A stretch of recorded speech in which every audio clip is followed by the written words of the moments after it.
Hello class 12। फिर से लेकर आया हूं हिंदी। और आज हम करने वाले हैं अंधा युग, जिसके लेखक हैं धर्मवीर भारती। और सबसे पहले आप लोगों को जानकारी के लिए बता दूं, थर्ड सेमेस्टर में जो पहला अंक और दूसरा अंक था उसका एग्जाम हो चुका है, तो उसे अब पढ़ने की जरूरत नहीं है। अब हम फोर्थ सेमेस्टर से शुरुआत करेंगे और इसमें सबसे पहले आएगा तीसरा अंक, जिसका नाम है अश्वत्थामा का अर्ध सत्य। तो इसी तीसरे अंक की पंक्तियों के माध्यम से आज हम इसकी व्याख्या करने जा रहे हैं। तो ये जो पंक्ति है धर्मवीर भारतीय द्वारा रचित गीति नाट्य अंधा युग के तीसरे अंक से ली गई है। जैसा कि मैंने बताया, इसका शीर्षक है अश्वत्थामा का अर्ध सत्य। ये पंक्ति तीसरे अंक के आरंभ में कथा गायन नैरेटिव सिंगिंग के रूप में प्रस्तुत की गई है। जैसा कि आप लोगों को पता है, पहले अंक में भी कथा गायन के रूप में कुछ पंक्तियां दी गई थीं। बिल्कुल उसी तरह तीसरे अंक में भी गायन के माध्यम से आरंभ किया गया है। इसके बाद, जैसा कि आप जानते हैं, यह एक नाटक प्ले है, इसीलिए इसमें पर्दा उठने पर दिखाए जाने वाले दृश्य सीन्स का संकेत गायन के माध्यम से ही किया गया है। अब सुनो गीति नाट्य की पंक्ति। संजय का रथ जब नगर द्वार पहुंचा तब रात ढल रही थी। हारी कौरव सेना कब लौटेगी, यह बात चल रही थी। संजय से सुनते सुनते युद्ध कथा हो गई सुबह। पाकर यह गहन व्यथा गांधारी पत्थर सी हो गई। उस श्रीहत मुख पर जीवित मानव सा कोई चिन्ह न था। दोपहर होते हिल उठा नगर।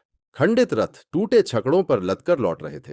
ब्राह्मण, स्त्रियां, चिकित्सक, विधवाएं, बौने, बूढ़े, घायल, जर्जर, जो सेना रंग बिरंगी ध्वजाएं उड़ाते हुए, धरती को रौंदते हुए, गगन को गूंजाते हुए गई थी युद्ध को 18 दिन पहले, उसका यह रूप हो गया आते आते। शब्दार्थ है ढलना, इसका मतलब है अवसान होना या बीतना। गहन व्यथा, इसका मतलब है सघन पीड़ा, गहरी पीड़ा। श्रीहत, इसका मतलब है सौंदर्यहीन, कांतिहीन। छकड़ा, इसका मतलब है बैलगाड़ी, ढीले ढांचे वाला। गगन, इसका मतलब है आकाश। खंडित, इसका मतलब है टूटा हुआ। जर्जर, इसका मतलब है कमजोर। चिकित्सक, इसका मतलब है वैद्य या इलाज करने वाला। ध्वजा, इसका मतलब है झंडा। तो उपरोक्त पंक्ति की व्याख्या करते हैं। जिस समय संजय का रथ हस्तिनापुर नगर के मुख्य द्वार पर पहुंचा, उस समय रात्रि समाप्ति की ओर अग्रसर थी और सुबह होने ही वाली थी।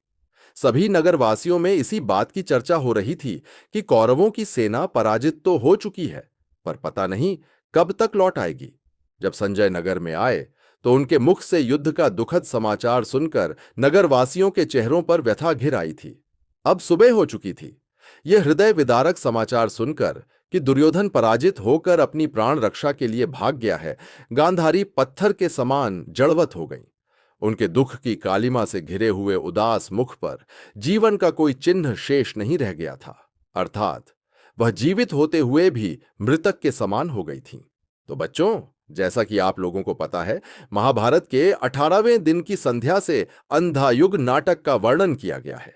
तो जिस समय संजय का रथ हस्तिनापुर नगर के मुख्य द्वार पर पहुंचा, यानी कि युद्ध जब समाप्त हो गया, जब वह वापस लौट रहे थे, जब इतना कुछ नरसंहार हो गया था 18वें दिन तक, पूरी हमारी कौरवों की सेना मर चुकी थी, उसे गिद्ध चील खा रहे थे, मतलब पूरे चारों तरफ विनाश ही विनाश था।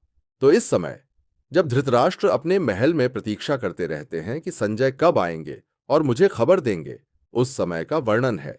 तो उस समय गांधारी भी अपने पुत्रों के वियोग में शोक में पड़ी हुई रहती है।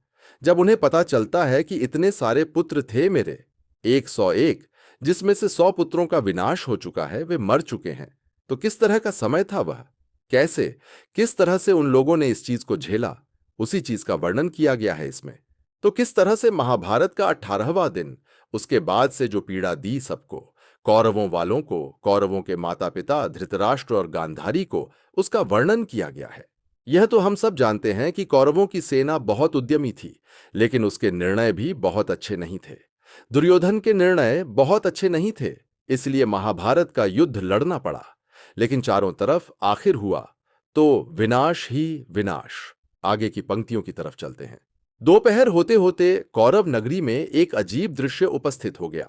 युद्ध में टूटे रथ, बैलगाड़ियों पर लदकर महल की ओर जा रहे निष्प्राण ब्राह्मण, स्त्रियां, वैद्य, विधवाएं, बौने, बूढ़े, युद्ध में घायल और शरीर से जर्जर व्यक्ति आने लगे और सारे नगर में कोलाहल मच गया।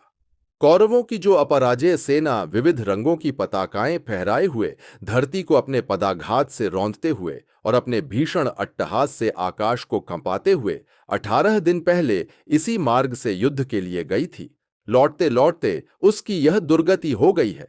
गीति नाट्य की अगली पंक्ति है। प्रहरी कहता है, दूसरा नंबर प्रहरी कहता है, क्या तुमने देखा था अपनी आंखों से उस योद्धा को? पहला नंबर प्रहरी कहता है, मायावी है वह, रूप धारण करता है नित्य नए नए।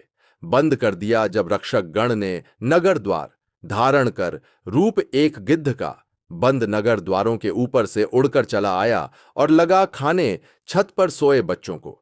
दूसरा नंबर प्रहरी कहता है, बंद करो जल से द्वार पश्चिम के। पहला प्रहरी कहता है, वह देखो। दूसरा कहता है, क्या है? पहला कहता है, वह आया। दूसरा कहता है, छुपो इधर से। तो इसमें दो प्रहरियों के माध्यम से हुए वार्तालाप के माध्यम से दिखाया गया है कि जब युद्ध का 18वां दिन समाप्त हो चुका था, उस समय क्या मंजर था। भयभीत होकर दो प्रहरी आपस में बात करते हैं। सब डर जाते हैं और आपस में संशय तथा शंका के साथ इस तरह बात करते हैं कि कुछ नया बुरा होने वाला है। उन्हें बहुत शंका होती है कि कुछ और ज्यादा गलत तो नहीं होने वाला। उनको भय सताने लगता है कि गिद्ध आ रहे हैं। उन्हें यह देखकर डर लग रहा है कि जो बच्चे छतों पर सोए हुए हैं उन्हें गिद्ध खा रहा है। इस तरह का एक भयभीत कर देने वाला दृश्य प्रस्तुत किया गया है। इसके शब्दार्थ पढ़ लेते हैं पहले। मायावी का मतलब है छल कपट जानने वाला या जादूगर। नित्य का मतलब है प्रतिदिन। गिद्ध का मतलब है गिद्ध। धारण कर रूप का मतलब है रूप धरना या बनाना। तो अब इस पंक्ति की व्याख्या करते हैं। दोनों प्रहरियों के वार्तालाप की व्याख्या को समझते हैं। दूसरा प्रहरी पहले प्रहरी से पूछता है कि क्या सचमुच तुमने अपनी आंखों से उस राक्षस नुमा योद्धा को देखा था? पहला प्रहरी कहता है, अरे हां, और क्या, वह योद्धा तो मायावी अर्थात जादूगर है और हर बार नए नए रूप धारण करता है। जब नगर के रक्षकों ने मुख्य द्वार बंद कर दिया तो उस छल कपट जानने वाले ने एक गिद्ध का रूप धारण कर लिया और बंद पड़े नगर के द्वारों के ऊपर से उड़ता हुआ अंदर घुस आया। नगर में आकर वह छत पर सोए हुए बच्चों को खाने लगा। तो बच्चों, ये सब दोनों प्रहरियों की शंकाएं हैं। ऐसा कुछ हुआ नहीं है। उन लोगों को शंका हो रही है क्योंकि युद्ध के 18वें दिन चारों तरफ विनाश ही विनाश हो चुका था। वे अगर किसी को भी देखते हैं तो उन्हें लगता है कि यह पांडवों की सेना से ही कोई है जो हमें, यानी हम बचे खुचे लोगों को भी मारने आ रहा है। जो हमारी विधवा स्त्रियां हैं, जो हमारे बच्चे हैं, उन्हें भी नुकसान पहुंचाने आ रहा है। ये दोनों प्रहरियों की महज एक शंका है। इसके आगे है, पहले प्रहरी के इस भयानक संवाद को सुनकर दूसरा प्रहरी इतना डर गया कि उसने कहा, अरे भाई, तब तो उससे बचने में ही भलाई है। जाओ उधर पश्चिम वाले दरवाजे को भी बंद कराओ। तभी पहले प्रहरी ने उंगली के संकेत से दूसरे को उधर देखने का इशारा करते हुए कहा, लो देखो, वह चला आ रहा है। पहले प्रहरी को भयभीत होते देख दूसरा और अधिक डरे हुए स्वर में बोला, क्यों, क्या बात है? पहले प्रहरी ने कहा, वह आ रहा है। दूसरा प्रहरी कांपते हुए बोला, चलो छिप जाओ, जल्दी करो, कहीं वह इधर ना आ पहुंचे। जाओ, इधर ही छुप जाओ। तो सब डरे हुए हैं। आगे की पंक्तियों में हम पढ़ेंगे कि वह क्यों डरे हुए हैं। गीति नाट्य की अगली पंक्ति है, इस पर विषाद मत करो युयुत्सु। अज्ञानी भय में डूबे साधारण लोगों से यह तो मिलता ही रहता है उन्हें, जो कि एक निश्चित परिपाटी से होकर पृथक अपना पथ अपने आप निर्धारित करते हैं। तो इस पंक्ति में बहुत कुछ छुपा हुआ है। वे दोनों प्रहरी इसलिए डर रहे हैं क्योंकि कौरवों की सेना के ही युयुत्सु थे। वह गांधारी के 101 पुत्रों में से एक थे जिन्होंने पांडवों की तरफ से युद्ध लड़ा था। अब 18वें दिन के विनाश के बाद वह कौरवों के घर, यानी अपने ही माता पिता के पास आ रहे हैं। इसीलिए दोनों प्रहरी डर कर इस तरह की बातें कर रहे हैं क्योंकि युयुत्सु वहां आ रहे होते हैं। तो इसके जो कठिन शब्द हैं उन्हें पहले पढ़ लेते हैं। विषाद का मतलब है निराशा, उदासी। अज्ञानी का मतलब है ज्ञान से रहित। परिपाटी का मतलब है रीति ढंग, चला आता हुआ क्रम। पृथक का मतलब है अलग, भिन्न। पबथ का मतलब है मार्ग या रास्ता। तो अब इस तीसरी पंक्ति की व्याख्या करते हैं। तो जैसा कि मैंने बताया, वह गांधारी का 101वां पुत्र युयुत्सु था। उसी के डर से, उसी के आने के भय से दोनों प्रहरी इस तरह शंकामय वातावरण में वार्तालाप कर रहे हैं। अब इसकी व्याख्या करते हैं।